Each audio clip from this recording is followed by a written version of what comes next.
What is going on, everybody? Welcome back to another episode of the Coach Steve Show podcast, where we discuss everything in college football, NFL, Chicago Bears, Illini sports, college basketball, a little bit of NBA, not too much, just a little bit. We also discuss TV show, just everything. But sports-wise, we discuss everything in sports. Please hit the like button and subscribe button to the Coach Steve Show YouTube channel. Be greatly appreciated. The podcast can be listened to anywhere you listen to your podcast, literally anywhere. So please, whatever platform you listen to your podcast on, if you could go find this and follow it, rate it, be a friend, tell a friend, all that good stuff. Also, check out Colorcast. I am recording this podcast, and I'm also on Colorcast. Colorcast is a app only for Apple right now. It'll be trying to come out for Android and Samsung and everything else, where you can go on and have debates, topics. It started off as you could commentate games, and you still can. Every single sporting event out there you can commentate on, or you could do live podcasts like I'm doing right now. I'm live on Colorcast. So go check it out. It's for Apple right now. It'll be out for Samsung and everything soon. They're working hard on it, but it's a movement that you need to get a part of. You can go on there and add a co-cast or a hot seat, anything like that. So go check it out. The podcast is also brought to you by the Belly Up Sports Podcast Network. If you head to bellyupsports.com, check out all the podcasts and blogs and everything there. Betting season is in full swing. And if you go to mybookie.ag to make your same game parlays, in-game bets, money lines, all that, especially today with the college football playoff happening, you're probably going to want to go make a bet soon. If you go to mybookie.ag and use the code BELLYUPFANTASY, all one word, and it's your very first time, it's going to double your first deposit with that code. It is free money. Everybody loves free money. So go check that out. And the podcast is brought to you by Coach Stone Football and his Back to the Basics books and drill manuals. He's got books on every drill you can imagine, books on strength and conditioning, game planning, offense, defense, everything. I know his very first book is over 600 pages. If you go to CoachStoneFootball.com, check out all the books. He's got so many things for everything. If you're a football coach like me, you're heading into your off season. If you go to CoachStoneFootball.com, you will literally never have to look up another football drill again, I promise. Thank you, Coach Stone, for sponsoring the podcast. So, diving in, today's the day. I hope everyone's having a good holidays, good Christmas, whatever you celebrate at home. You're enjoying it. You're with friends, family, and whatever you're doing. And we're coming into the new year. It is New Year's Eve. We're heading into 2022. And today's a great day to be a sports fan. Today's the college football playoffs. We have Alabama Crimson Tide, Roll Tide, versus the Cincinnati Bearcats. And then we will have the Georgia Bulldogs face off against the Michigan Wolverines, who surprised a lot of people this year and making the playoff and winning the Big Ten, beating Ohio State. But first, we are going to have Alabama versus Cincinnati. I already talked about this, but we're going to talk about it again. Cincinnati has had a good year. They're undefeated. They did really well last year until they lost to Georgia in the bowl game, but they competed. People still say today that Georgia should have lost to Cincinnati, but realize that Georgia had a lot of guys missing, tons of guys missing. So they are kind of saying, well, moral victories, as a coach, moral victories are very, I don't know. I like moral victories because if you're a team that's lesser and you're playing a team that's way better than you, has, the facilities, more guys on your team, so and all that stuff, and you play well against them, you only lose by a field goal or 7 or whatever, or you're seeing good things happen in that game, it's a quote-unquote moral victory. But at the same time, it's like, what, you also lost. So Cincinnati went on this that, it's a moral victory. We played them really well. Georgia was out a couple starters because they wanted to sit out of this bowl game. So we technically won, right? Kind of like UCF self-proclaiming them the national championship, the national champions when they were undefeated for 2 years and they didn't make the playoff. Cincinnati broke through and made the playoff. They are the first non-Power 5 to make the playoff. So congratulations to them. Now, Cincinnati, you've got to be careful what you wish for. You were going to play some really good team, but who knew you were going to have to play, the Jedi Master Nick Saban and Alabama first? But be careful what you wish for. Now, Alabama was on the verge of not making the playoff because of their loss to Texas A&M, and all crash course headed to playing Georgia. And Georgia, what was it, about week 3? They had been self-proclaimed and by the media the best team in college football because of the way Alabama had been playing. Now, Alabama is younger. They lost a lot of linemen. Their offensive line had to gel together. Quarterback was going to be no issue. Bryce Young, has been playing balls out. That guy has ice in his veins. He's nothing worries that guy. Nothing gets under his skin. I don't even know if Coach Saban in practice gets under his skin. So you didn't worry about that. You didn't worry about playmakers that they had, but what you worried about was, okay, what kind of running backs are we going to have? And what kind of offensive linemen are we going to have? You're not going to have, these NFL guys in front of you like you did last year. It's going to be young, and offensive linemen have to gel. That's a position outside of a quarterback and a wide receiver. Like you hear, if you guys ever listen like Aaron Rodgers talks about him and Devontae Adams and them, they could have this, they could just look at each other and know, okay, I'm going to run this route. You see this defense? Yeah. And that's a very important relationship. That's a very important dynamic that you do have to have. But offensive line, there's 5 of them. They have to gel. And I've said this a million times. Offensive linemen and the coaches have their own language. I could go talk a special language to another offensive line coach, and we're going to know exactly what we're talking about. I could go in and talk to a quarterback coach who never coached offensive line and start talking in the same language as I would an offensive line coach, and he's going to go, are you speaking Spanish, French? What is this? Like, I'm getting punked. Like, what are you talking about? Offensive line, they all have to gel together. They have to communicate, and they have to understand what's about to happen. They're going to get everybody's best shot. So you're going to get exotic-looking defenses. You're going to get movement. You're going to get stunts. And there's been times in this Alabama regular season where you've seen this line get pushed around, pushed backwards. You've seen pass protections. At least I've seen when you look at pass protections. Now, again, I don't have this is going by from watching the games all year. I try to watch every single one. There's been stunts that happen on the inside, and there's just miscommunication between guard and center or guard and tackle. And then there's times they played really well. It was just been inconsistent. So over the course of the year, they've said Georgia's the best team. And then just a lot of things been said about Alabama. They said Alabama's not going to win the championship this year. They're not going to beat Georgia. Georgia's too good. Their defense is too good. Alabama's offense, they never really, even though the offensive line had those struggles, they have playmakers. They have this quarterback that could help out. But then where they really talked about him was defense. We are used to seeing dominant defenses.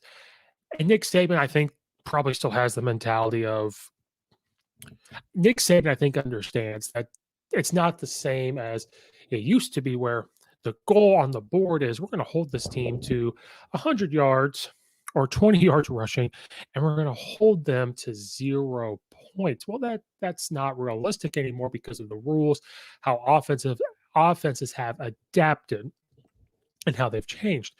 And he understands that, and that's why you've seen them go from a I formation pro style to, okay, we're going to go no huddle.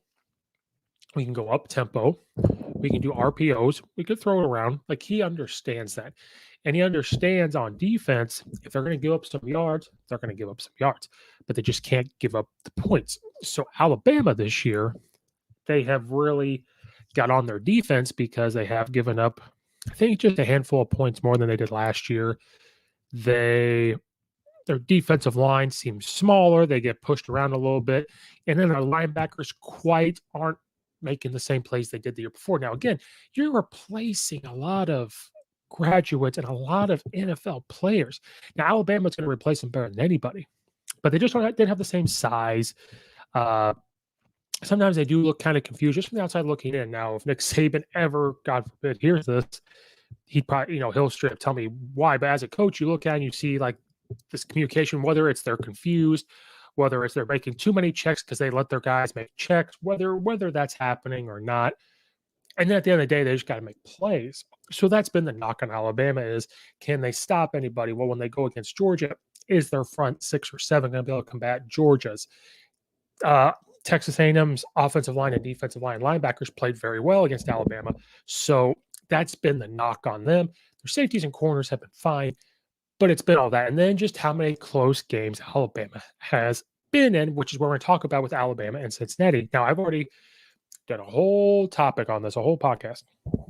Cincinnati, you got to be careful what you wish for. So we'll do Alabama, then we'll do Cincinnati. Alabama has had a tougher schedule because it is the SEC now. The SEC is not doing too hot in bowl games, but a lot can be talked about that, whether it's they're getting beat up during the regular season. So when they get to these bowl games, they've got guys out with injuries, they're tired, whatever it is. They're not going to make excuses, but is it something like that where week in and week out, besides a couple of non-conference, they're just playing really good teams outside of like Vanderbilt and everything, but you're playing Alabama, even though LSU had down, you're playing Alabama, LSU, Mississippi State, Auburn, who had a bad year, but there's times they played really well. Texas A&M, who played better. Florida, up until like halfway through the year, played really well. Like they almost beat Alabama, so they've done really good things. So it comes down to all that. So Alabama's had a tougher schedule. We're going to look at Alabama. Like I said, we've done this before, but let's do it again just for kicks. They start off the year with Miami, who had a bad year, but at the time, good athletes. They were 14 in the nation. Beat them pretty good, 44-13. Then they played Mercer. Now, here's where people are going to say, well, they're playing Mercer. Their games, Nick Saban will straight up tell you, one of these teams is going to beat an Alabama type, and we've seen it before. And you've got to realize some of these are scheduled so many years out. So their non-conference was Mercer, University of South Missouri, I believe it's USM, and New Mexico State. And they beat those teams pretty good. But if you look at who and then Miami, but if you look at who they played in SEC, Florida, who they only beat by 2, Florida was a field goal away from winning. And at the time, Florida was playing pretty well. They're number 11 in the nation. Then they beat Ole Miss, who Ole Miss was a couple plays away from being the conversation of a football playoff, who has a Heisman Trophy. Like, you know what I mean? Like, they have a Heisman Trophy candidate. They have Lane Kiffin. Okay. Then they lose to Texas A&M, who I said the front 7 of their defense played well, but Alabama still scored 38 points. But this is where they had these conversations about Alabama's defense then. This is where it really spiked up and said, well, they couldn't handle Texas A&M's offensive line. How are they going to handle a Georgia, whoever? Then they play Mississippi State, who has been up and down this year. Beat them pretty good. Then they beat Tennessee, who I think is going to be up and coming with their offense and the way they were able to handle their offense this year, but they beat them. LSU played tough. Once they knew Ed Orgeron was not coming back, it like flipped a switch, and LSU played everybody pretty good. And only beat LSU by 6. And then played Arkansas, who did a lot better and beat them by 7. And then played Auburn, which took a couple overtimes and ended up being by 2. So when you were going into that Georgia game, it was really hard as, podcasters or in the media to not really look at it and say, okay, like, why are they not walloping teams? But when you take a step back and look at it, even Nick Saban said, oh, because we're not beating teams by 50, we're a bad team. Or because we're not beating teams by 30 to 40, 50, we're going to lose to other teams. We're not doing this. And this is what sucks when you have one of the best offenses we've seen the year before, then to come into this year, that's the standard. But we do have to come into each and every year and say, okay, this is going to be a different offense. Even though might run the same plays, you might see similar things, it's going to be different. So coming in, we may not be teams by 40, we may not be teams by 30. Other guys are going to play better, but we put Alabama so high, that's the standard. And so he gets frustrated with that, well, understandably so. But when you do look at, you go and wonder, and the reason why I'm not going to go through every team's schedule, the reason why you bring this up is because you look at who they play and who those guys played and how those games go, and it's a whole thing. And I've already researched it. We're not going to do it again. It takes a lot of time. So that's why. So going into the Georgia game, I think I was one of the only people that said Alabama's going to win. It's going to be a good game. It's going to be close. Alabama's going to win. They come in and beat Georgia 41-24. The defense did step up. And they kind of knew. They knew, okay, my friend Nick Davis, Coach Nick Davis, he's the head football coach at Ottawa University in Kansas in a NAIA school. He was defensive coordinator at Rose-Hulman for a while. He's worked at Michigan and worked at other places.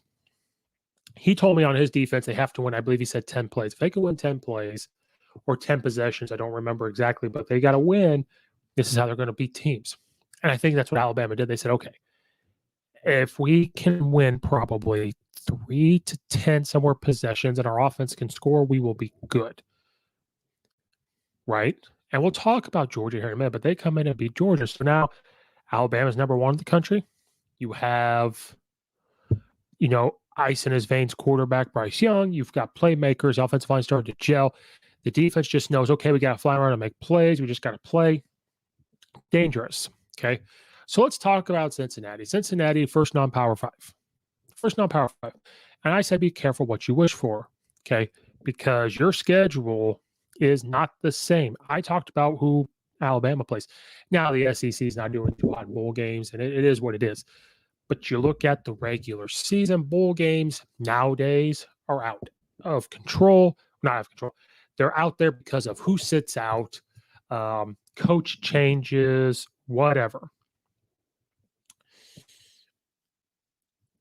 The bowl games are important. People talk about how bowl games are very important, but players look at it not important. They don't want to get hurt. What's the point in playing and all that stuff? As a coach, you take every game important. And there's players that are not going to go to the NFL. It's the last time they can play. So that's why bowl games are important, in my opinion. I believe Matt Corral came out and quoted that he would not be the type of player he is today without his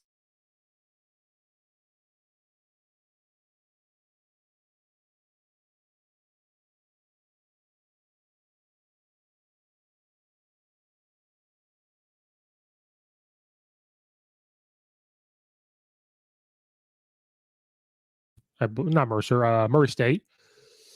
Then you play Indiana, and then you beat Indiana. Now, kind of at the time, that's a good win because of Indiana's season last year, but Indiana had a rough go. Power 5 conference team, but it's Indiana. Okay.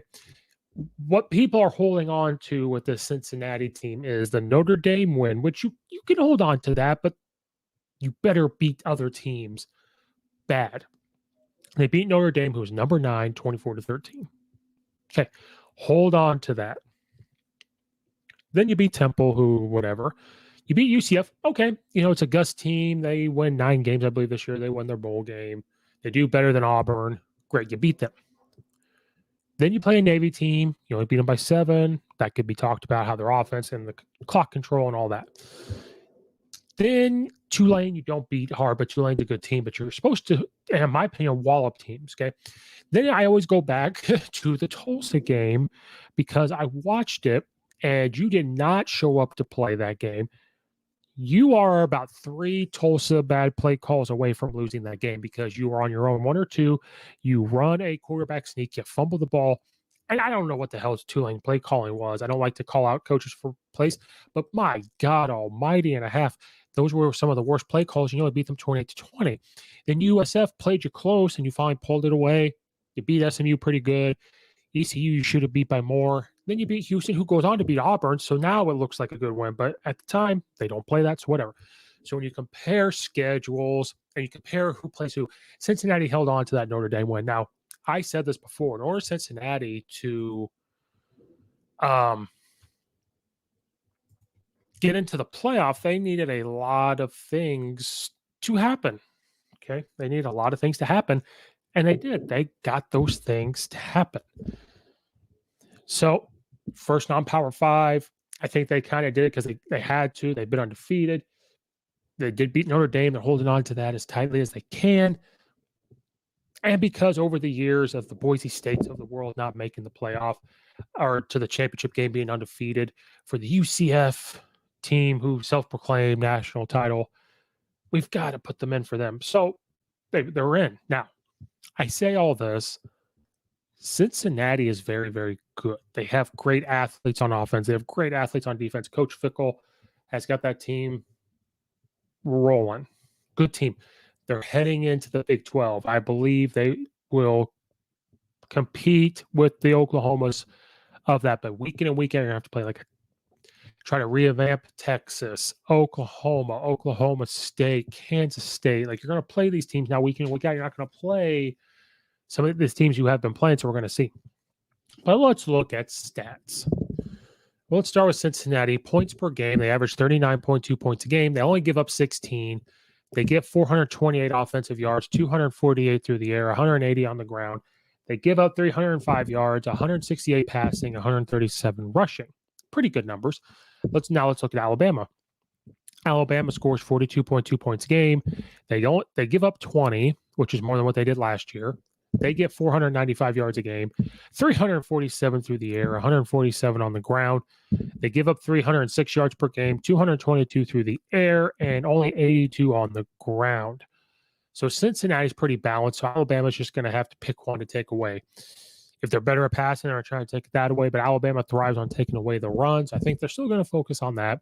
But when you go by numbers, and people love numbers, I don't, it's an evenly matched team when you look at it statistically. Then you look at your last 5 opponents.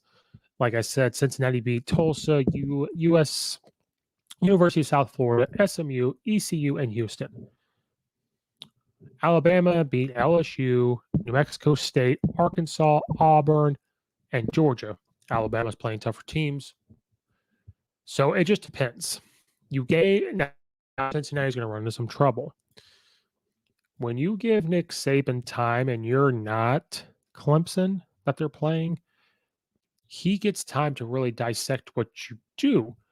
Because that coaching staff works from 5 a.m. to like midnight. Not saying Cincinnati's don't, but we've all read on how Alabama coaches and how they work.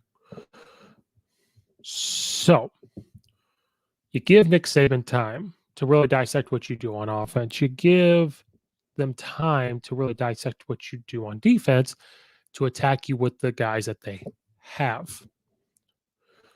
That's where Cincinnati's going to come into some trouble. But Cincinnati could come in and say, we're going to play freely. Nothing's going to bother us. We're in the playoff. Or are they going to let the pressure of, we are the first non-power 5 to make it? Are we going to let that pressure crumble us? Are we going to rise to the occasion? In order for Cincinnati to win this game, they're going to have to they have to score every single time they touch the ball. And they have to hope and pray that one of Alabama's offensive possessions, they fumble it, they drop a pass, you force them to punt on that drop pass. You have to hope and pray that something like that happens. And then you've got to score every single time. You have to sit there and say, okay, where's their quote-unquote weakness? Which, again, Alabama's weaknesses are other teams' full strengths. You have to look at and say, we need our offensive line to really attack their defensive line and their linebackers. And you just have to take what they give you. Now, how some teams have moved the ball in Alabama is up-tempo. So can they go up-tempo in Alabama to move the ball? Who knows? If they're practicing that, do they know something that I don't know? But I think they have to just take what they give them. They can't sit out there and force these passes. If it's 2nd and 8, you call a pass and you throw the ball and you only get 3 yards, that's what you're going to have to take. And you just have to nickel and dime. You're going to have, like I said, you're going to have to try to score, whether it's field goals or you do get the touchdown. You're going to have to try to score every time you touch the ball. And you got to hope and pray that your defense causes a drop pass. Maybe one of the guys fumbles. You have to have Alabama make a mistake, which they don't do very often. But you kind of have to hope and pray that is. And I think you have to try to make 1 or 2 more plays than them on special teams. Now, for Alabama to win, just do what they do. You gotta, if you're on offense, big explosive plays to take the wind, the air out of the sails of Cincinnati. You've got to control the line of scrimmage, and you got to let Bryce Young do his thing. And on defense, you just have to keep them in front of the speed that they have on Cincinnati, keep them all in front. Don't get way too exotic with coverages, I guess. I'm not trying to tell Nick Saban what to do, but like, just let those guys play. It seemed like they just played against Georgia and they just came out and hit. They came out and did good things. That's what they have to do. So I am taking Alabama. I think it's 13.5. You've got to take that. I think they're going to win by 13 to 17, 20 points. Sorry, Cincinnati.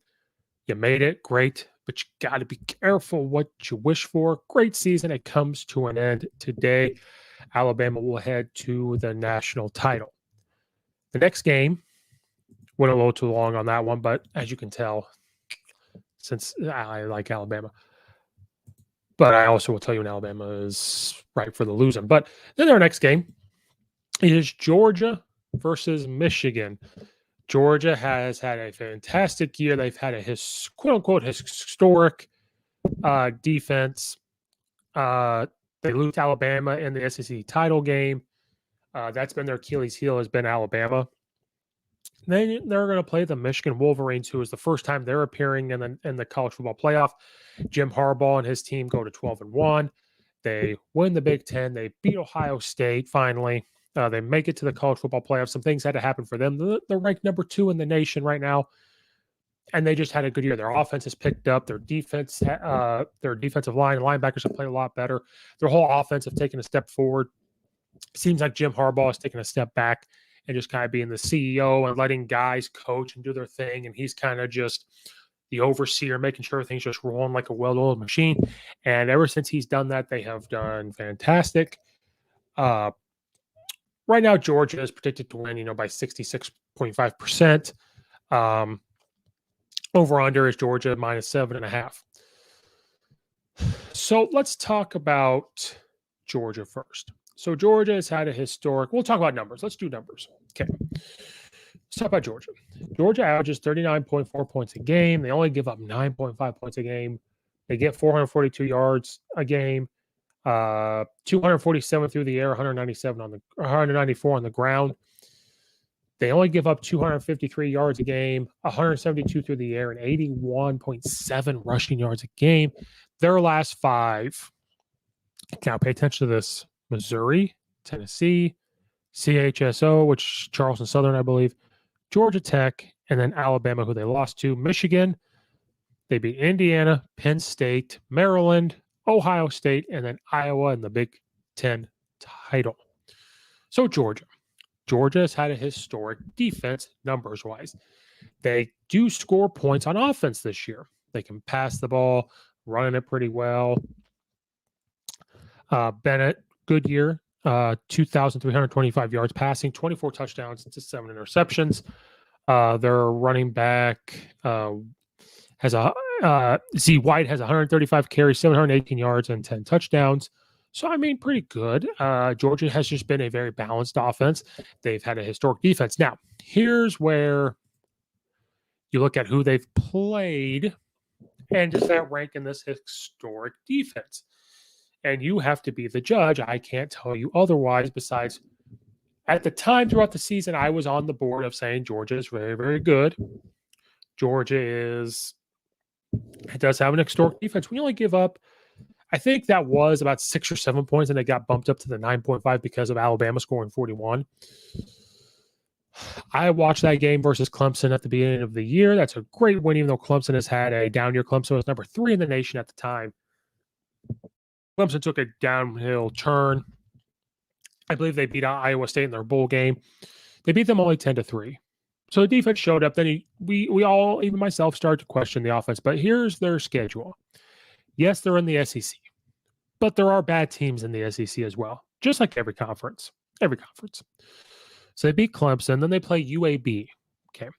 Then they play South Carolina in the SEC, but are they really an SEC school? They probably should go to the ACC. Then they play Vanderbilt.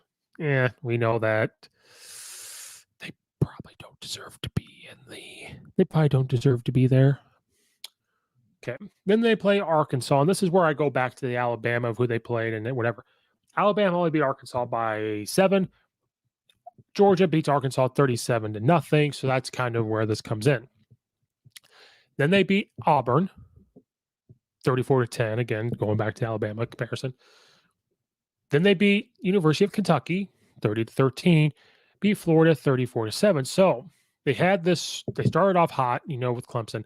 Then they've got the string of quote unquote like easy games with UAB, South Carolina, and Vanderbilt. Then they go through a meat grinder of Arkansas, Auburn, Kentucky, and Florida, and they take care of business.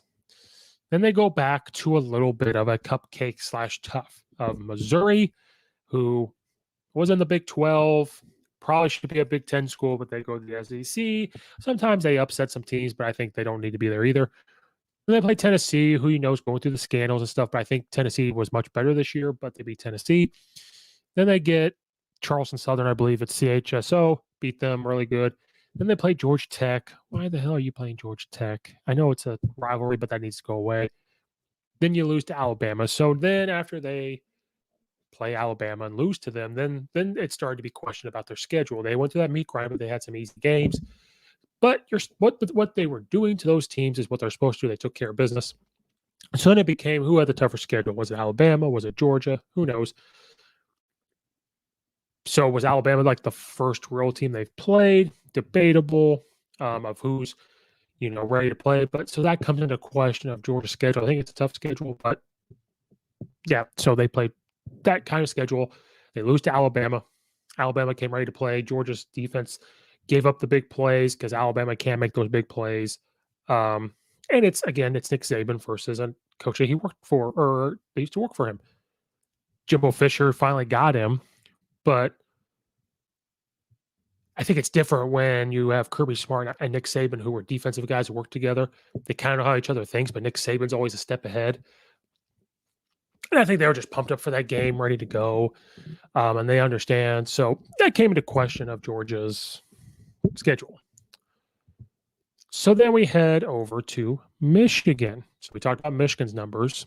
So if you want to compare schedules, Georgia's is probably tougher, but let's just look at Michigan. Michigan starts off the year with Western Michigan.